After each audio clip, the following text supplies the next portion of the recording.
Hello guys, আমি আর আমার friend চলে এসেছি বাংলাদেশের one of the best military মিউজিয়ামে। এটা বাহির দিয়ে দেখছো যতটা বড়, ভিতর দিয়ে তার চেয়েও বড়। আর এখানকার এন্ট্রি ফি হলো মাত্র 100 টাকা, আর বিদেশিদের জন্য 500 টাকা। দেখতে দেখতে আমি আর আমার ফ্রেন্ড দুটো টিকিট কেটে ভিতরে চলে আসলাম। ভিতরে এসে দেখছি একবার আর্মিদের সব গ্যাং বসে আছে। যেমনি মিউজিয়ামের ভিতরে ঢুকলাম, দেখছি এর মধ্যে অনেক সুন্দর সুন্দর স্ট্রাকচার তৈরি করা আছে। এখানে প্লেন, বিমান, রকেট, যাতা জিনিস তৈরি করা আছে, নৌকা, জাহাজ। দেখতে দেখতে আমরা এখানে দেখছি একটা শিপটা অনেক সুন্দর লাগছিল। তারপর আমরা এখানে আন্ডারগ্রাউন্ড প্রজেক্টরে চলে আসছি, যেখানে বাংলাদেশের পতাকার ছবি উঠে চলে এসছে, বাংলাদেশের মানচিত্র। আসলে এটা 3Dর মাধ্যমে দেখানো হচ্ছে, হেভি সুন্দর লাগছে বলার বাইরে। আর এই জায়গাগুলো দেখতে অনেক সুন্দর লাগছে। দিয়ে আমরা আন্ডারগ্রাউন্ডে চলে আসছি, এখানে এসে দেখছি শিপ দেখাচ্ছে, আর অনেকগুলো ছবি আছে এখানে, অনেকগুলো ফ্রেম আছে এখানে।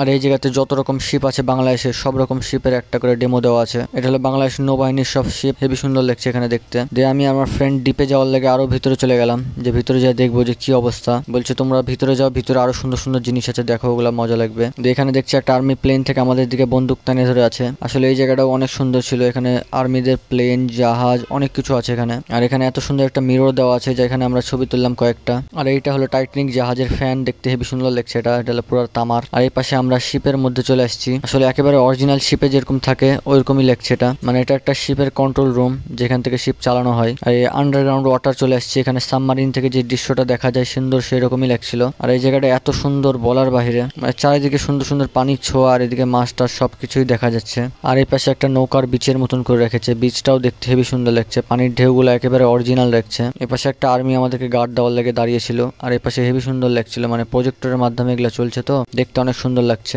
এত সুন্দর জায়গাতে আমার বন্ধু আবার হাঁটাহাঁটি শুরু করে দিয়েছে, বলছে আমার এখানে কয়েকটা ছবি তুলে দে। আর এই জায়গাটা আসলে প্রজেক্টর দিয়ে তৈরি করা, দেখতে অনেক সুন্দর লাগছে। দেখতে দেখতে আমরা একটা সাবমারিনের ভিতরে চলে গেলাম। ভিতরে যে কয়েকটা ফুটেজ নিয়েছি, তখন তারা মানা করছে, বলছে এখানে ভিডিও করা যাবে না, ভিডিও করো না।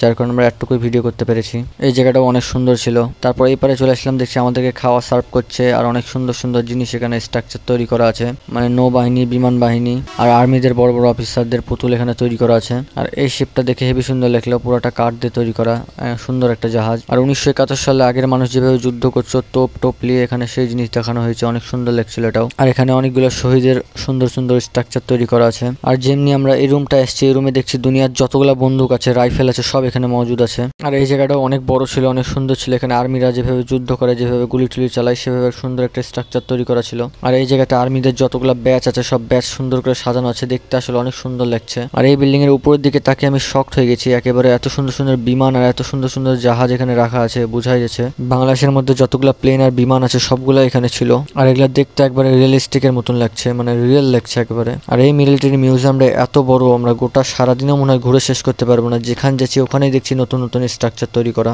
আমরা যখন এই বিল্ডিং এর টপ ফ্লোরে আসলাম, টপ ফ্লোরে এসে দেখছি অনেক সুন্দর একটা দৃশ্য, এখানে সবগুলা দেশের পতাকা রাখা আছে, আর সুন্দর সুন্দর স্ট্রাকচার তৈরি করা আছে। আর এই জায়গায় অনেকগুলো ওয়ালমেট লাগা আছে, বাংলাদেশের যতগুলো সেনাবাহিনীর যতগুলো প্রধান আছে সবগুলোর ওয়ালমেট লাগানো আছে এখানে। আর এখানে এত বড় স্ট্রাকচার বঙ্গবন্ধুর, দেখে হেবি সুন্দর লাগছে। দিয়ে আমি আমার ফ্রেন্ড এখানে দুই একটা ছবি আর ভিডিও করলাম, দেখতে অনেক সুন্দর লাগছিল, আসলে অনেক বড় স্ট্রাকচার ছিল এটা। আর ফাইনালি এই জিনিসটা দেখে আমার অনেক সুন্দর লেগেছে। এখানে কাবা শরীফের গিলাফের একটা অংশ ছিল, যেটাকে আমি আমার বন্ধু হাত দিয়েও ছুঁয়ে দেখেছি। এইদিকে পুরো জায়গাটা ঘোরাঘুরি করতে করতে আমার বন্ধুর লেগে গেছে হিসু, তার লাগে সে চলে আসছে টয়লেটে। আর এখানে এসে দেখছি দাঁড়িয়ে দাঁড়িয়ে সে মুছছে, মানে একটা হাস্যকর ব্যাপার হয়ে গেছে। আমি বলছি তাড়াতাড়ি বাড়া, এখানে তুই লেডিস টয়লেটে চলে আসছিস, জেন্টস টয়লেট না এটা। দিয়ে এখান থেকে বাড়ি আমরা 3D আর্ট গ্যালারির দুটো টিকিট নিলাম, দিয়ে চলে আসলাম গরিলা কাকার কাছে। এখান থেকে যেমনি আমরা ভিতরে ঢুকলাম, 3D আর্ট গ্যালারিটা দেখতে অনেক সুন্দর। এখানে অনেকগুলো ছবি তুলেছি, ছবিগুলো দেখতে একেবারে রিয়েলিস্টিক লাগছে, প্রতিটা জায়গায় সুন্দর সুন্দর ছবি তুলতে পেরেছি এখানে। আর এখানে অবশ্যই এতগুলো সুন্দর সুন্দর ছবি তোলার পর আমরা বঙ্গবন্ধু শেখ মুজিবুর রহমানের সাথেও ছবি তুলেছি, আর এখানে আমাদের প্রধানমন্ত্রী শেখ হাসিনার সাথেও ছবি তুলেছি। আর এই জায়গাটাতে 3D প্রিন্ট করা আছে, এত সুন্দর সুন্দর, গোটা জায়গাটাই অনেক সুন্দর।